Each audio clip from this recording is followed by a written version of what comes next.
खूब पूजा पाठ करने के बाद भी घर में बरकत क्यों नहीं होती? घर में हमेशा पैसों की तंगी लगी रहती है और कोई न कोई परेशानी हमेशा घर में आती रहती है। आपने बहुत से लोगों को यह कहते हुए तो जरूर से सुना होगा कि मैं इतनी पूजा पाठ करता हूँ, सुबह शाम भगवान के लिए भोग लगाता हूँ और उनके लिए व्रत भी रखता हूँ, लेकिन उसका पूर्ण फल मुझे नहीं मिलता है। वह मुझ पर अपनी कृपा नहीं दिखाते। तो असल में जाने अनजाने में वह लोग पूजा पाठ करने के दौरान कुछ ऐसी गलतियां कर देते हैं जिसकी वजह से उन्हें पूजा का पूर्ण फल प्राप्त नहीं होता और उनकी पूजा अधूरी ही रह जाती है। ऐसे में अगर आप भी गलत तरीके से पूजा करते हैं तो आपको भी पूजा का फल प्राप्त नहीं होगा और इसकी वजह से यह भी हो सकता है कि भगवान आपसे नाराज हो जाए, जिससे आपको कई परेशानियों का सामना भी करना पड़ सकता है। तो आइए जानते हैं पूजा करने का सही तरीका। लेकिन उससे पहले अगर आप भी चाहते हैं कि माता लक्ष्मी का आशीर्वाद आप पर सदैव बना रहे तो इस वीडियो को एक लाइक करके आपके अपने चैनल सब्सक्राइब कर लें और कमेंट बॉक्स में जय लक्ष्मी माता लिखकर अपनी हाजिरी अवश्य लगाए। नंबर 1, भगवान की पूजा करने से पहले आपको स्नान जरूर करना है। स्नान के पश्चात शांत मन से भगवान के सामने आसन पर बैठना है। आपको पूजा कभी भी खड़े होकर नहीं करनी चाहिए और ना ही खाली फर्श पर बैठकर पूजा करें। कुछ लोग पूजा करने के लिए जमीन पर यूं ही बैठ जाते हैं, जो कि बिल्कुल सही नहीं है। जिस तरह से अपने भगवान को बैठने के लिए आसन दिया है, इस तरह से आपको अपने लिए भी आसन बनाना है। शास्त्रों में किसी भी साफ कपड़े या कुश के आसन को बड़ा ही अच्छा माना जाता है। नंबर 2, पूजा का स्थान घर के फर्श से थोड़ा ऊपर ही बनवाए।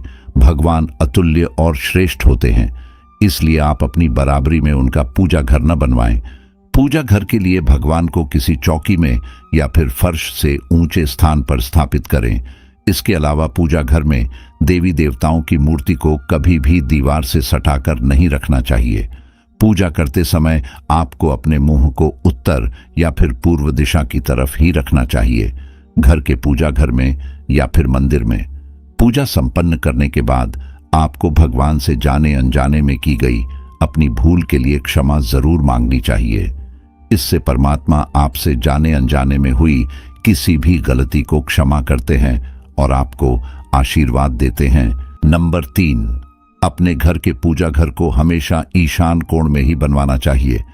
पूजा घर किसी भी देवी देवता की मूर्ति एक से ज्यादा नहीं होनी चाहिए। पूजा घर में भगवान की कोई भी ऐसी मूर्ति या फिर कोई भी ऐसी तस्वीर जिसमें वह रौद्र रूप में हो, वह ना लगाए। इससे आपको उनके क्रोध का भी सामना करना पड़ सकता है। इसी के साथ अपने बेडरूम में कभी भी पूजा घर स्थापित न करें और रात के समय अपने पूजा घर को पर्दे से ढक कर रखें।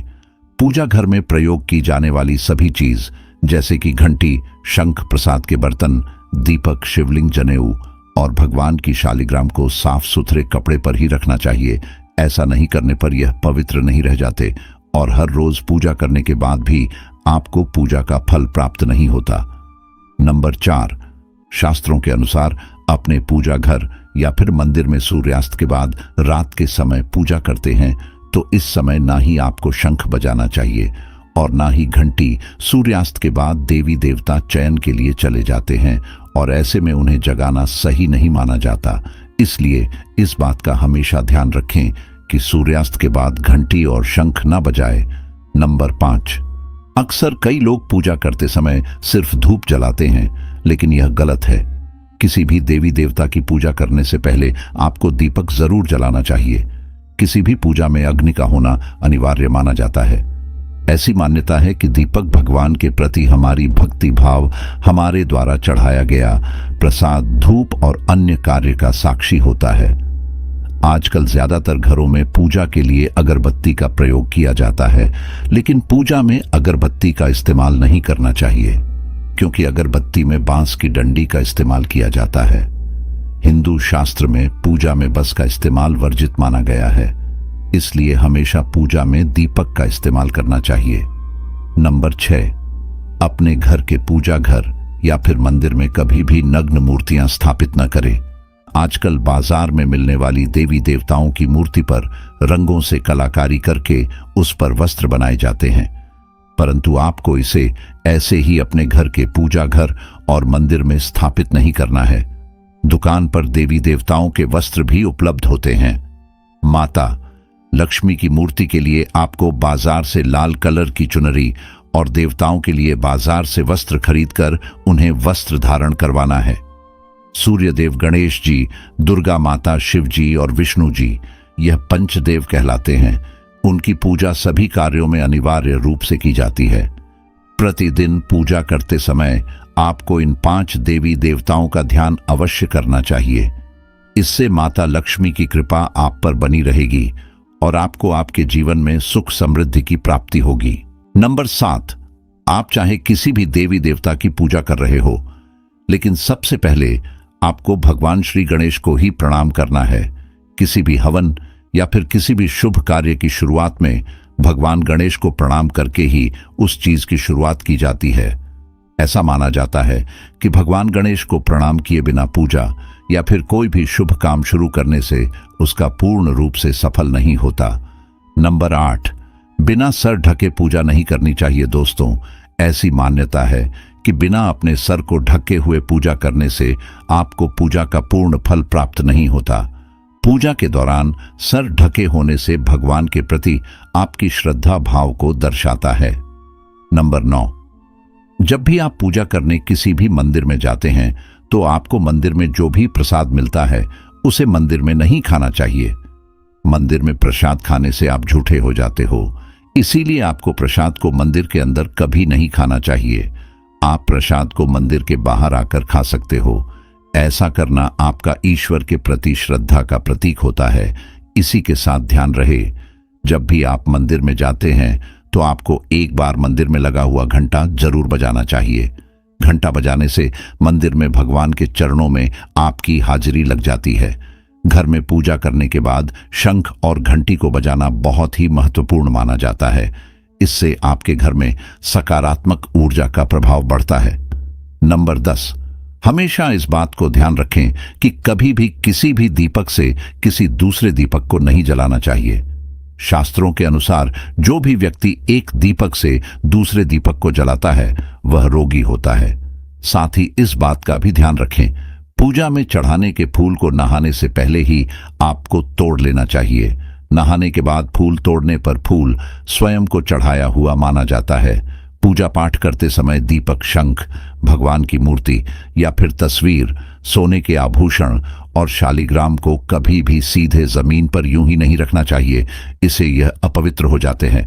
नंबर 11, घर के पूजा घर में या फिर मंदिर में पूजा के समय भगवान की आरती करते हुए श्री गणेश जी के लिए 4 बार, भगवान विष्णु के लिए 12 बार, सूर्यदेव के लिए 7 बार, देवी दुर्गा के लिए 9 बार और शिव जी के लिए 11 बार आरती घुमानी चाहिए।